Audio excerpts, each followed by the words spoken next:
I like to think about the idea of anticipating a client's needs, right? And the only way to anticipate their needs is to really own their problems, right? Own what keeps them up at night. No, I wouldn't say start a full service agency. You should be niche and focused and, and own this one sector. But the fact that we started there, grew there, it's kind of a big snowball. And now we're just known for it. And I appreciate, I love the perspective that I have. But anyone starting out, I would say go a little niche, because you can own your target audiences, you can own your marketing and sales dollars, what relationships to build, what partnerships to build, all of that. Welcome to the podcast, where we introduce you to incredible humans who share their journeys with the mission to inspire you to harness your own inner tenacity to drive your life and career forward. And now, your host, Adam Posner.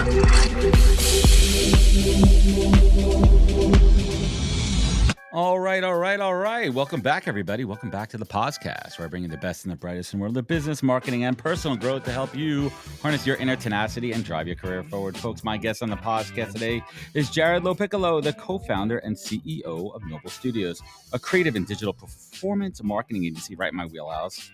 He's somewhere out there in the Pacific, Nevada, Tahoe, enjoying the beautiful.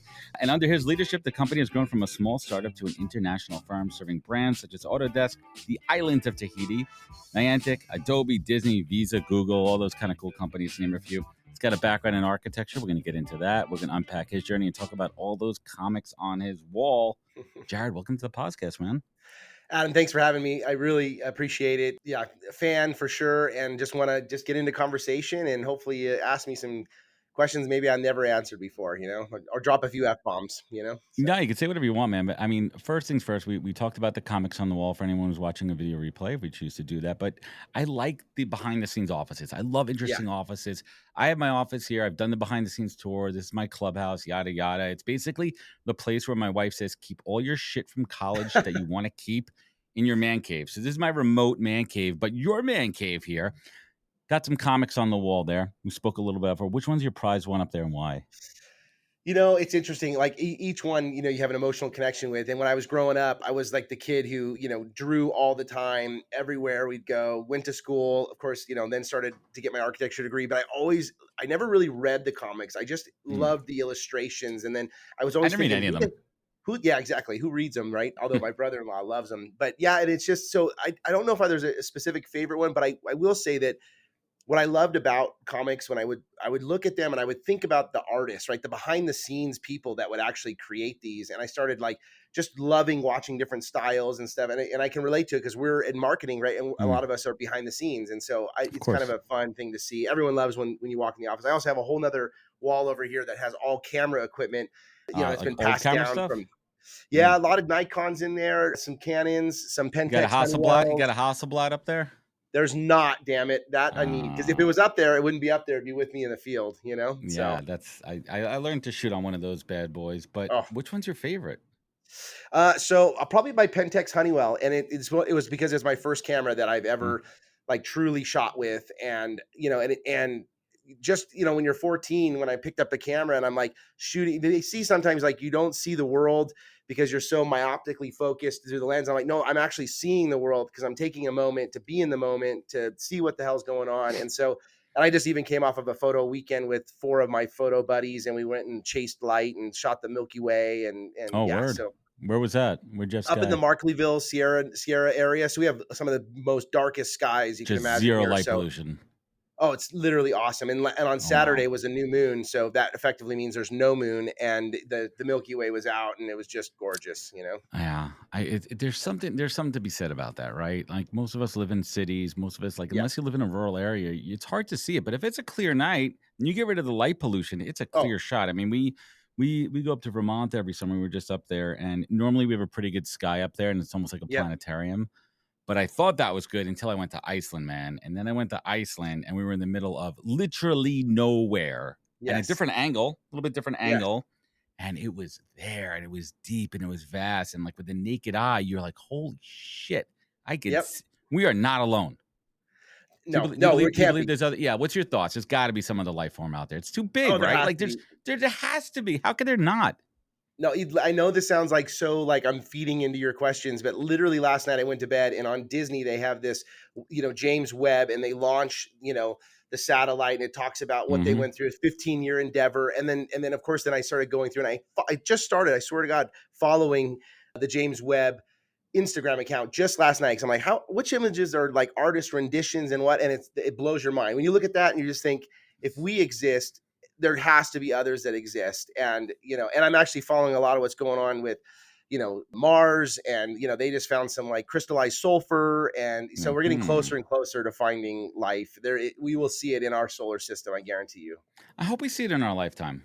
I hope so too. I hope so Right. too.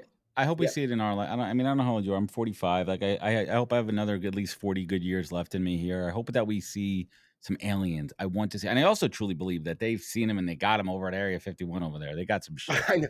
When I used to live in Vegas, that was the big, joke. It's like, all right, and I've driven that corridor from Vegas up to Mm. Reno, and I'll tell you, you see some stuff out there, and whether it's military testing or whatnot, but you think, you know what, like this is where some shit's happening. So, but yeah, no, I love looking at the stars. I'm actually excited. Over the last couple of years, you've seen the solar eclipse.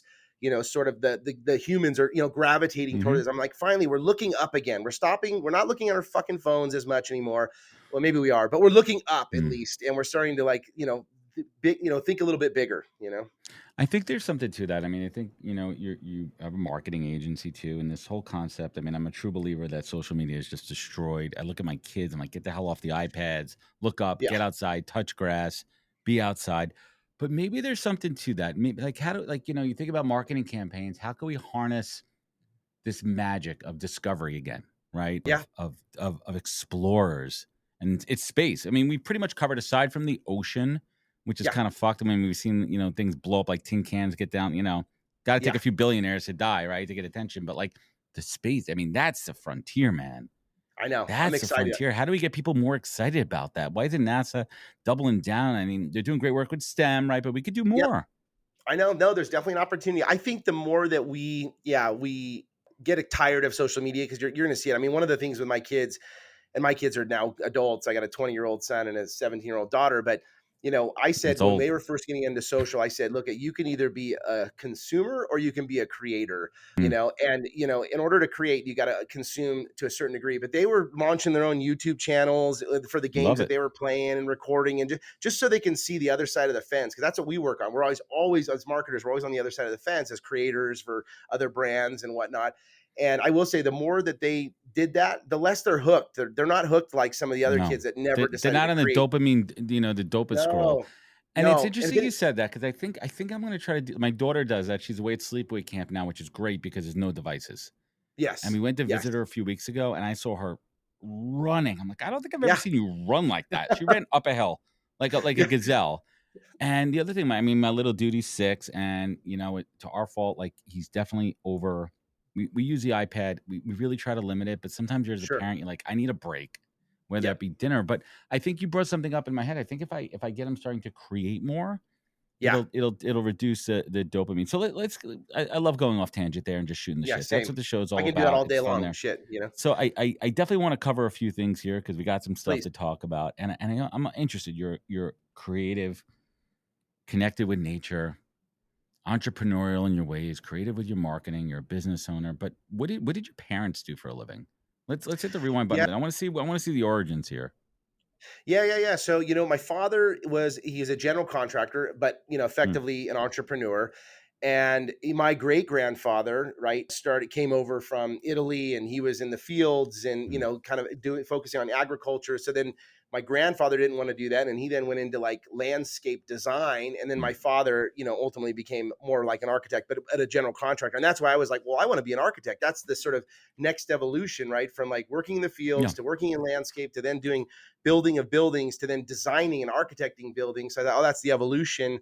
And then my mom, very much an entrepreneur herself. She was, broker for real estate, and so constantly in the real estate game, so really understanding like housing, people's needs, that kind of thing. So, And I so just you can see the gravitated towards story it. coming together. You can see the story Yeah. coming together, and it's funny too. My job as a kid that I wanted to be was an architect. I mean, Yeah. I'm a Lego maniac. I'm an adult Lego builder. My whole office is filled with Legos. I live for Legos. I have 3 sets sitting over there that I'm going to build during my next quiet time. Like I have stuff to Awesome. do. Build with my son. That's our bonding. Yada yada. Yep. But when I was little, when we're talking maybe like 10, 11 years old, I would create these bridges out of cardboard. I would try to create replicas of all the bridges and everything. And I thought I was going to be an architect until I Yeah. realized how much math you need to know. And math is my Achilles heel. And somehow I Yeah. just followed the creative path into marketing, yada, yada. And that's kind of the way it goes. So take us down the architectural journey, Yeah. formal Yeah. schooling, everything. Well, you know what it was too? It was How like, far'd you get? I went all the way to graduating, working for an architecture firm, and then going through a few of my tests to get, my architectural license. And I was working at this architecture firm called Paul Steelman Design Group out of Las Vegas. And what I noticed, it was just the moment, it was like it was like 2000, 1999. And Hmm. at that time, there was this obviously emergence of tech. We just had the dot-com boom that happened. And what they were doing, this architect, was similar to what I like to call like the Disney Mickey Mouse effect, the hidden Mickeys, right? If you go to Hmm. Disney and you see Mickey everywhere, Little or if Easter you're on egg a cruise action. ship, right, you see it. And they were very much this really user centric, high touch, own every single aspect of your experience. And so then I started to do the digital sides. Like they're like, hey, we need a website built for this, and we need branding built Hmm. for this resort, and and all this. So I was really focused on the digital touch points, and then I would work on the physical touch points, and then the afterwards, the sort of advocacy of those people visiting those buildings and such. And right then I realized, okay, I actually want to be in the virtual architecture space, not the physical architecture space. I want to help build the internet. But did you still have a calling for it? Did you ever yearn for it? Yeah, and I still do, and luckily we're fortunate now to have like a few homes and shit. We're doing well, and so like we go in and we're the ones, believe it or not, we're It's like your remodeling project, ourselves. Yeah, we're doing. dude. I'm fucking laying the floor myself because I need to get away from running a huge agency, and I need to get calloused again on my hands and Mm. feel like I'm a kid again working for my dad. I love that too. I'm a smaller scale. I mean, we did our kitchen and it felt good to. We had a designer come in, and I'm like, why am I Yep. paying her? My wife and I are creative, and we also Yes. know what we want, and we could Yeah. articulate what we want into a physical manifestation. Yep. We could look at Yep. tiles and say what we like and what we don't like. We could look at cabinets and choose colors. So I'm like, why am I paying somebody to do this? And because I have a project management background, I'm like, I'm going to do Yes. this myself. I will Yep. manage this project directly and not have that intermediary. So when you find these opportunities in life to follow your passion, but it also intersects with the ikigai, right? Like the intersection of Yep. your passion, your interest in your career. That's like the good stuff. So you're doing this digital work. Was it Yep. just a logical progression into starting your own agency? Like what's Yeah. the story? What's the story behind Noble? Well, and so this is what happened, right? I'm in this architecture firm, loving the virtual architecture. I'm designing, I'm doing brand Hmm. work, and web digital experience work while I'm also being an architect. And at the time, my partner, now my wife, Season, she's working at a really, really large PR agency Hmm. called R&R Partners. They're the ones that created. She was on the campaign for What Happens in Vegas Stays in Vegas. So she, That old gag. yeah, you might have heard of it. And so we just Drink got decided, milk. Yeah. yeah, she did got milk. No, she didn't do that one. But what ended up happening was we were like, you know what? Like I'll tell you what really happened was we went to a music festival and we came back pregnant and we're like, oh shit, you know, No. nothing like a kid in the belly to like get you to kick your shit in gear. And so like, you know what? Maybe we're going to leave Funny how that Vegas. works. Let's move up to the Sierras. We have family up here. We can start a family and let's actually get into a business. You can do the copywriting. I can do the design. I've been doing the brand work, been doing the digital work. And literally that sort of moment within 4 weeks of us learning that we're going to bring a child into this earth, we moved, we bought a house, we started the business, and we started It's going to crazy. networking events and just putting our name out there. So what's the bread and butter of the business? What's your wheelhouse? So we have 3 categories now. We started out with mostly building web dev, just Mm-hmm. build digital experiences. There was Shit, a need we did a for it, lot of, right? Like in the beginning, it was a Wild West. Like, oh my God, we need a website. And it was and before nobody knew the how to do it. Squarespace, before Canva. No one knew how to do this. Oh, there was no WordPress. We were building custom Not even content management WordPress. systems. Yeah, there was no freaking WordPress. And nobody even had a smartphone, right? And we had like Trios and Blackberries and shit like that we were, Do miss my underneath the BlackBerry. table. Yeah, I do I miss miss my that actually. BlackBerry and I miss my Motorola StarTech. I actually have my StarTech that I'm meaning to bring into my office from my shelf. I got it's on my to-do list. I know where it is. Got to find it. Got to bring it in. Yep. Not Oh like no, with your you should see cameras. our Yeah, office. We got all this tech in there from old tech that was like typewriters and Blackberries and you name it.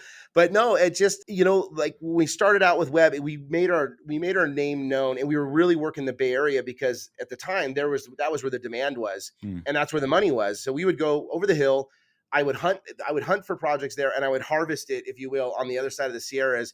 And we would train the talent because there was nobody in the industry that knew how to do this stuff. And so we were training people on how to build websites and digital experiences. Then later, our clients started asking us to like help drive traffic. So we started moving into performance marketing services. And then finally, we started saying, you know what, we need to own their brands, because when we can own their brand and their campaigns and all of their taglines and what they really stand for, and we can own creative, digital, and performance, will be the most effective. So now we're known as, full service record agency for a lot of clients, both in the travel and tourism space and then the B2B space, which has lots of subcategories. So it's good shit. It's good times. I mean, It is. I wouldn't It is. recommend anybody But to start. not Sorry, I now. think I lost. No, I I'm wouldn't here, say start a full service agency. You should be niche and focused and, dude. and own this one I'm, sector. But the fact that we started there, grew there, it's kind of a big snowball. And now we're just known for it. And I love the perspective that I have. But anyone starting out, I would say go a little niche, because you can own your target audiences, you can own your marketing and sales dollars, what relationships to build, what partnerships to build, all of that. if you try to be everything to everybody, you're nothing to nobody, right? Like you're That's it. not. Like you're not. Vanilla. Like you need to niche down. I mean, it's interesting. Like I consider myself, and you're speaking my love language here, man, because as I mentioned before, 15 years in marketing. I was an account guy. I Yeah. was a strategy guy. And then I Yep. pivoted to recruiting. So I'm able to speak this language. I recruit for the roles that I've worked in before. Very distinct advantage there. And I'm also able to niche down on certain areas that I love to work on. I'll bore you with that with a pitch later. No, I'm kidding. Yeah. But, Yeah. but I do want to talk about something that is a fundamental that I preach in recruiting, that it transcends any customer facing role, which is the core fundamental of managing clients and managing Yeah. expectations. What's your approach? Yeah, it's very Let's similar. I talk talk shop, about man. Yeah. it's like, you know what it is? I like to think about the idea of anticipating a client's needs, right? And the only way to anticipate their needs is to really own their problems, right? What keeps them up at night, and then when you do that, you know right away. I mean, we work in Yosemite is one of our clients, right? Oh, We cool. know Like that there's the National Park Service. yeah, all of the tourism communities around there, they all pool tax dollars together. So we own Mariposa County in Yosemite, but it's yosemite.com, and it's all about driving visitation Mm. into the park. And we talk about occupancies and all those things. But what happens is every year, and there's one just started, they have a fire, right? And they have a fire this time of year because there's dry weathers and things like that. So we're already Man-made bullshit, anticipating what. lightning, right? Yeah. Oh, yeah, and it doesn't help that we did help that we had 2 great years of water, but that also created ground fuel. And so we're anticipating that there's going to be a fire. We were talking about it a year or a month and a half ago.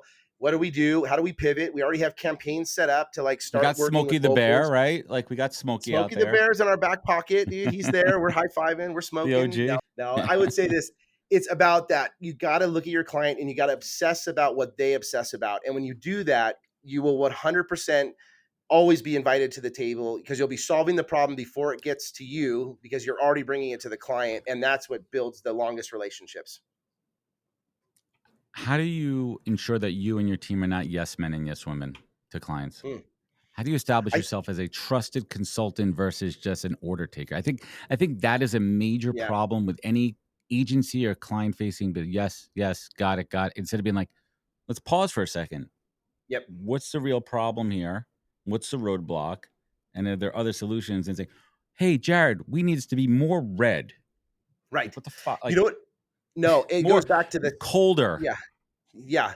Like make the logo bigger, like fuck. Just make the logo. That's always the fix, right? Just Make the logo just a little bit bigger. That was those early days. And you're like, okay, sure, I'll make it bigger, but now, you know what it is we have a strong vision, and it's about, creating personalized, relevant experiences, for our clients' customers. And in order to do that, we have to understand their problem, their vision, where they're going.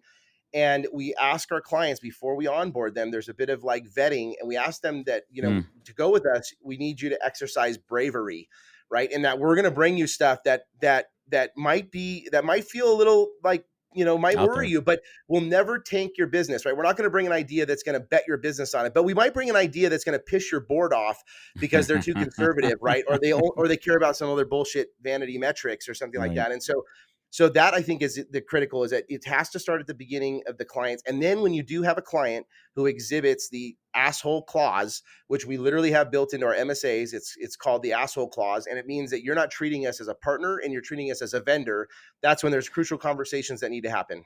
Pause on that right there. Yep. That is literally other tattoo here. It's like, I want to be viewed as a partner, not a vendor. Once you Yep. treat me as a vendor, then it becomes Yep. a very, very, very transactional relationship, especially in recruiting. In recruiting, we have to partner for talent. We have That's to be right. aligned. It's not there's a process there. So let me ask you this. Starting the agency, we all take our punches, we all take our lumps. What was one of those early lessons, Jarrod, that you learned the hard way? The first kick in the junk. Maybe you got ahead of your skis a little bit too much. Well, I'll tell you one that I think every entrepreneur should hear, and this is what, and it's a story, so I'll try to keep it brief, but it's this concept Floor is of yours. elevating from why you started the business, right, as a tradesperson, and you're really good at whatever it is, to like, like elevating and growing out of that. And so I'll rewind you back to, it's 2008. It's a Friday night. It's December 5th, Sorry, I right? need to play my sound effects. Oh, I like that. That's good. You were in the Record past. scratch. Yeah. So it's, So I'm done. we're I'm done. sitting I there. promise. Oh, God damn it. You're just going to keep doing this, aren't you? So I'm it's Fred Friday, Norris over here. Yeah. like 5 o'clock at night. It's what's called the tree lighting ceremony in a small town, Carson City. And Santa comes down and they light all the lights. And my kids at the time are 3 and 5. And we have a deadline at 5 o'clock at night for Autodesk, a major Fortune 500 brand, at the time. And Season comes, she leaves the office, goes get the kids from the daycare, comes back, says, we got to go. And I looked at her, I said, I can't, we're missing this deadline.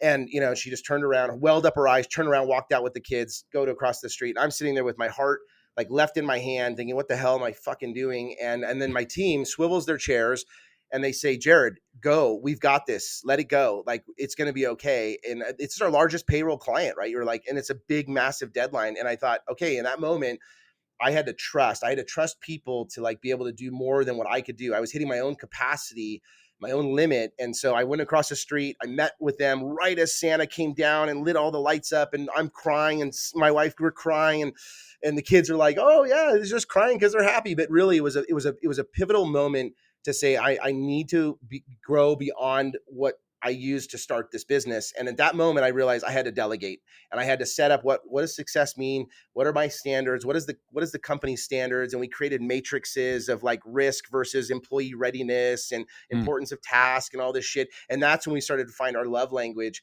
for building systems and processes for the company to actually grow it to the size that it is now.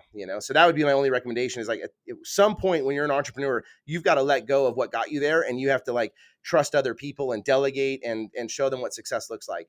Well Found, the team previously coined AngelList Talent, just came out with a revolutionary new product called Recruiter Cloud. Their goal with Recruiter Cloud was to eliminate all of the tedious tasks that bog down the recruiting process, causes major headaches, and slows hiring down. They also set you up with an expert sourcer to calibrate your search and help you find exactly the type of talent that you're looking for. Start with a simple one-on-one consultation, outline your must-haves, nice-to-haves, and any other custom specs, and they'll have great candidates booked on your calendar within days. All that's needed from you is to spend a few minutes each week reviewing a small batch of vetted and interested candidates. It's that easy. Plus, unlike a majority of other automated sourcing tools, WellFound's decade of industry expertise allows them to pull from proprietary, up-to-date candidate data, nothing scraped. And more quality data means more quality matches. Say goodbye to all the headaches that come with finding great talent and start sourcing smarter with Recruiter Cloud. Check it out at wellfound.com/recruiter-cloud. Thanks. What got you there? Is it going to get you there?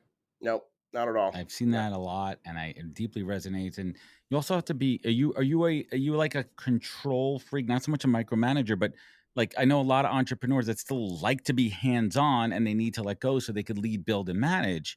But they still want to be hands-on, and then it becomes micromanaging. Is that something that you had to get over? I think it went from like control freak with micromanagement to then just control freak. And then now it's more like culture freak, where I'm like, okay, I got to let the fucking team do the good work, but I got to show the vision and where we're taking the company and let them, because if they own it, they're going to fucking do it better than you all day long, All day long. Well, there's two parts about that. One thing I learned, that no one's going to care more about your business than yourself, and you can't expect your employees to. So you mentioned culture. Yeah. Now, I have a big problem with the second part of that, which is when a lot of people say culture fit, right? I hate the F word. Fit means is a like bias. A lot of them are kind of doing the same. How do you hire? How do you assess talent when you're building your team? Yeah. So there's the skill part, and then there's the like let's call it vibes at least, because you want some diversity of Yep. mindset, not just appearance and sexual orientation, all the other outward stuff, but you want Sure. creative thinkers, especially in an agency. What's your approach to building your team? You know, it took us a while to hone in on our principles and our effectively core values. And Mm, now you see those core values in our website, you see them in our office. We hire and we fire based on those core values. So when people are interviewing for the job, there's a lot of conditioning that happens, just like if it's a client, right? We're going to screen you just as much as you're screening us. And so in that time period, we're asking people during the interview process, what core value do you align with the most? Tell us some stories of how you mm. leverage that once at a past place. And naturally you'll see who's selling you and who believes in it. And once you find the people, okay, they're aligned on the core value side, then you start opening up the other things like mindset, skill set, tool set. Like skill set and tool set can always be taught, but the alignment of the mindset needs to sort of happen at the beginning. And then we, every Tuesday, first Tuesday of the month, we reward an employee of the month. It's selected by the culture. We have a culture committee. They're the ones, and it's always a core value that they get selected on. Today was be a I dig change it. hugger. And so this girl Change Amanda, who hugger. runs senior project manager, she's rock star. She's a Mm. fucking culture hugger, or excuse me, a change hugger, and great for culture. So the team elects her, right? And so culture you can seed and you can prop and you can give it like sort of bumpers, but it's organic. It's got to live on its own, and it can't be false. And I think it does have to come from top down, and then it has to come from bottom up, and fuck left, right, you name it. What I love that, man, right? It's like figuring it out too. I mean, it's your baby. It's like another child. Like it's interesting. And so my company is named after my daughter. These are her initials. Nina Harrison Posner right there, right? These are her initials up Nice. there. And it was a no-brainer to me. And I Yep. always have my yada yada, my North Stars in focus. She's always looking over me too. Now I got a 6-year-old son, and once he figures out what the hell's going on Yeah, over he's there gonna be too, pissed. Yeah. but no one, but it's your baby, right? So Yeah. it's the culture is that's why it's so critical. This isn't a holding company. This isn't a No. large enterprise organization. And as long as you keep that no assholes policy with your Yep. clients and and your employees, it like that rule kind of covers a lot. Oh man, it helps. People want to feel safe, right? They want to feel like they can fail. They want to feel like they can bring their best version of themselves to work. And if they're not feeling safe, and so then assholes will make them not feel safe, or know-it-alls, right? We love subject matter experts, but we don't like know-it-alls, right? We want if you're Mm, going to be a subject matter expert, you got to come with some humility and some mhm, vulnerability as well, of because course. there's always room to be better and learn and grow. And so yeah, that creating an environment like that only fosters the culture further. So I want to pivot a little bit. You're experienced, established, successful in your career. You're at a point of your life where you're able to make and find the time to follow your passions, right? I hear Yeah. Everest is on the list. You want to get out there and do that, and which is scary as shit, right? Yeah, it Would was. they call you there? Would they call you original wild bear? Is that what I read? They Yeah, call you yeah, wild. Is that yeah. like your nickname in the office? Yeah, it Yeah. is. I got a little like there's even this, I just pulled it off the thing. There it is, like so that's Yeah. one of our that's for those that are watching, it's a picture or not watching, it's a picture of me in a bear outfit at our holiday party where we had a theme, and that's where it kind of birthed from there, Yeah, So I dig it, man. So how do you balance it all? Right. First of all, I don't think it's a balance. I don't think it's a balance at all. I call it a harmony. But right. how do you find that harmony of running the business, being a family man, following your Yeah. passions, going out on wild wilderness photo shoots with the dudes, spending time with Yep. your wife and your like is it there has to be guard like how do you do it? So I would say first there is a DNA that entrepreneurs have, and likely it's mixed with a Mhm. little ADHD, right? So it's We're got all a this little crazy ability to to do like this shit, right? got to be fucking a little crazy, Mm. and you got to feel like the job's never done, right? That you could always be a little bit better. You can always do things. And so you're always like, you have this satiated need to just do more. So I think there's that element first. But then second to that, I think it's really about, I like to think of them as cups. And I've heard there's lots of Mm. analogies, but there's different parts of our lives. One's a friend group, one's, personal time, one's, your partner in time with them, your kids, other family members.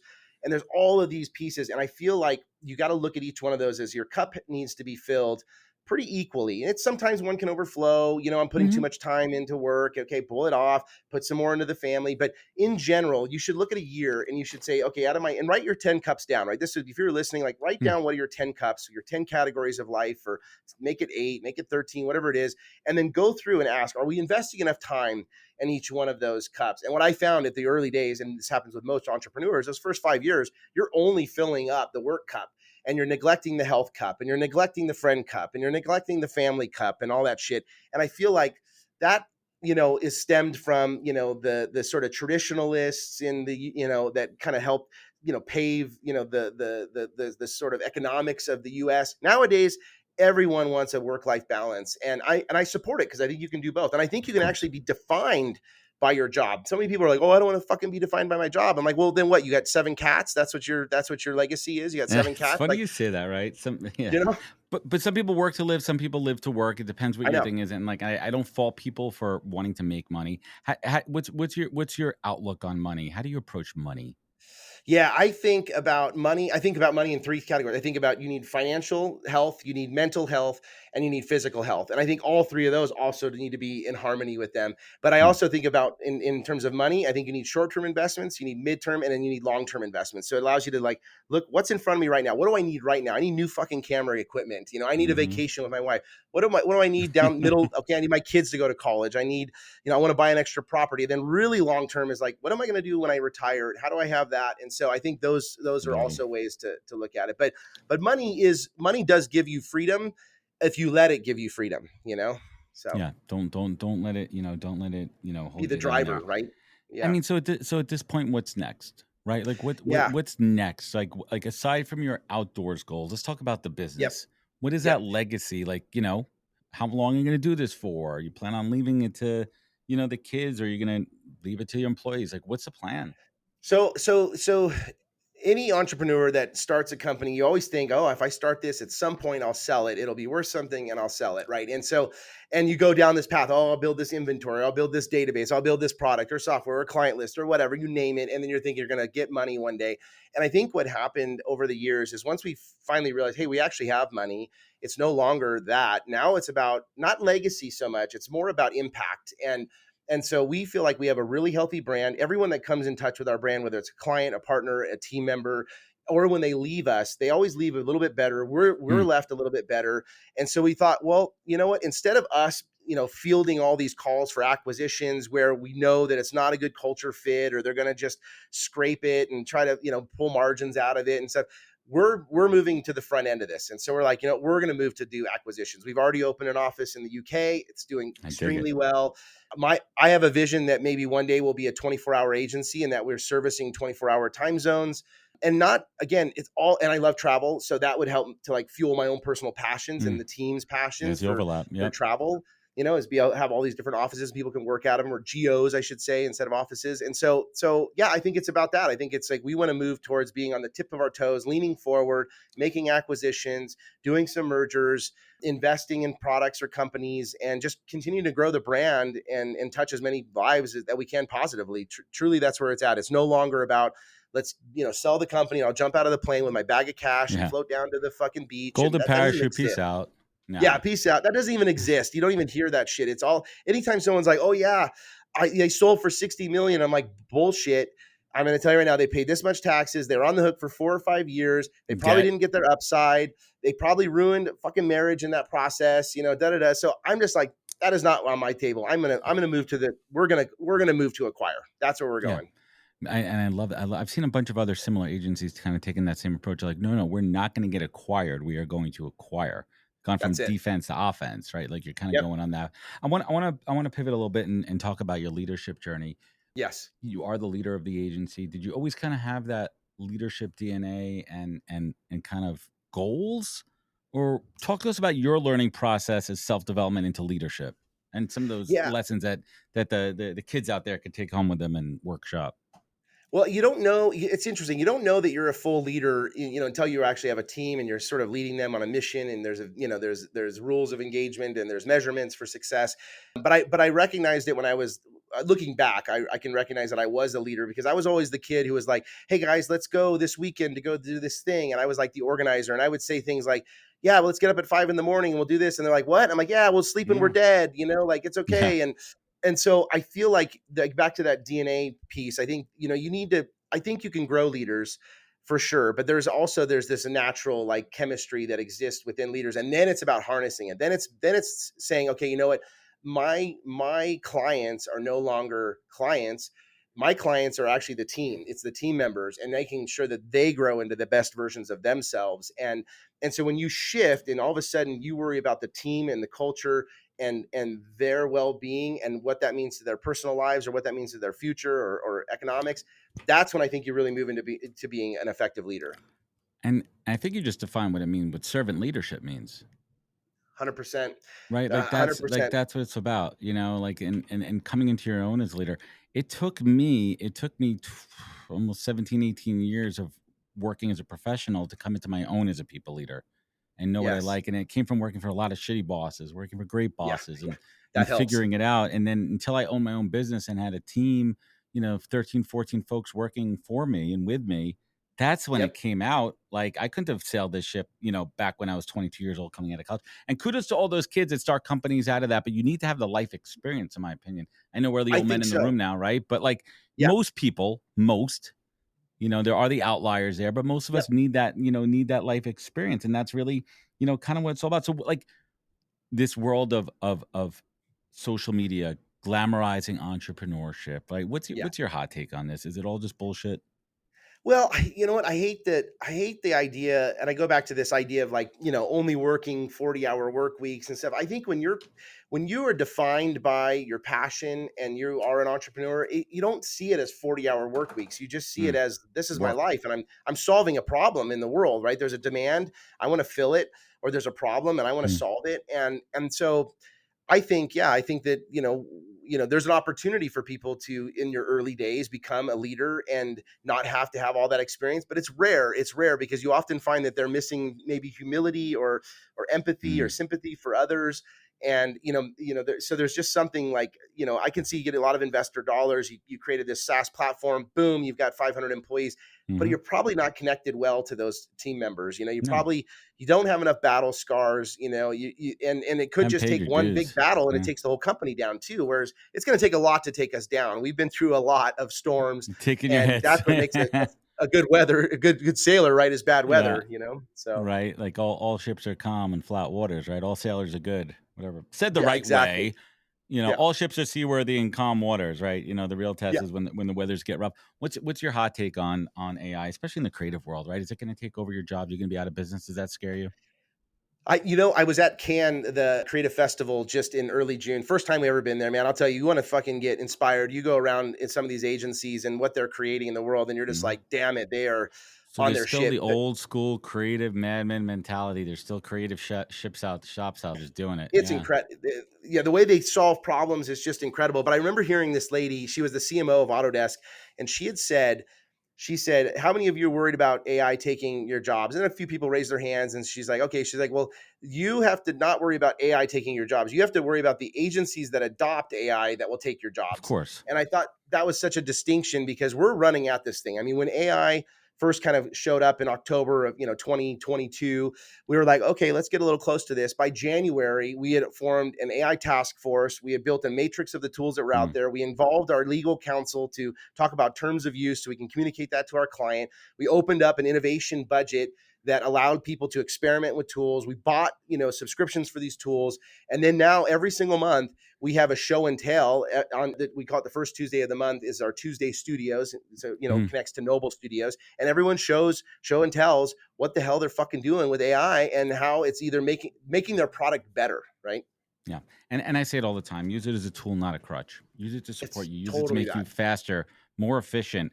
And you still Yep. have to be creative to do the prompts. Like I fuck around with Midjourney, right? And I Oh, want to see what it yeah, does.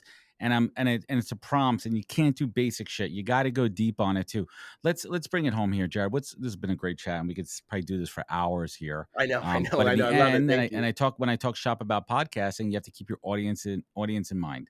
What is Yes, their duration for listening? And it could be a great conversation, but this ain't Rogan going 6 hours, or right. Huberman or Lex Friedman, right? That's not what we're doing here. And I know that my audience probably has a 44-minute bandwidth by the There you data. go. So how do you take the data and you take the art and you kind of bring it in? Yep, So there's some inside baseball for all my I love it. podcast Let's hit a listeners home out run there. then. Yeah, we're gonna get there. But what's keeping you up at night these days? You know, to be honest, I feel like, and this sounds so like, hard, but it's like, it is the fact that this is our only world, right? And we're just not treating it the way we need to be treating it. And it's like the Mm. temperatures are rising, like shit like that really does keep me. I don't think about it in the winter, right? When everything's fine and we got our fire, we got our holiday parties and shit like that. But as soon as summer starts to hit and you start to see these scorching temperatures and fires and shit like that, all of a sudden I'm like, stop. I mean, yes, we should be looking for life, as we just started the podcast out, in other places. We should still continue that. But damn it, there is so much. If we make recycling plastic super cool, you know, like then all of a sudden, like now we don't have to worry about that. And so I feel like we have the power to make so much change. And I'm like, damn it, we're all consumers. Like, let's just shift the coolness to consume in the right way and for food and everything else. And so that shit, believe it or not, keeps me up. And my kids are getting ready to fucking enter the workforce. And they're AI gurus. They got it all, but I'm worried about the world for them, you know? And maybe that's what as you start to get into every parent, maybe our parents, I'm sure our parents are scared. Yeah. It's scary out there. So let's flip it a little bit. What is that single greatest piece of advice that you've received that you take action on every day?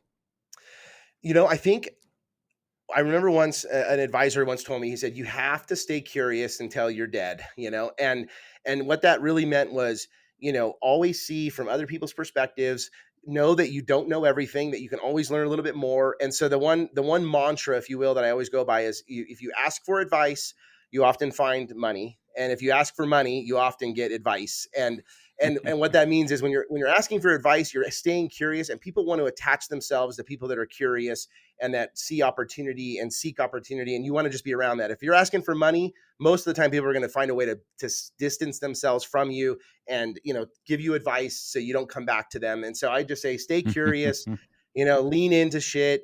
Remember that life, you're never going to know it all. So constantly be a life learner and just focus on being better every day. I love it. That's sage advice. And last but not least, Jarrod, how do you define success? I think about success as being around loved ones, you know, that's friends and family, focusing on what you love to do, your passion, and finding a way to like live in the world of monetization around that passion. So just surround yourself with really good people and, you know, do what you love and find a way to monetize that, and you'll live the best life you'll ever live. And that is truly success. It has nothing to do with money. It has nothing to do with number of homes you have or anything like that. Because I think anyone can surround themselves with people they love, and anyone can do what they love and find a way to monetize it.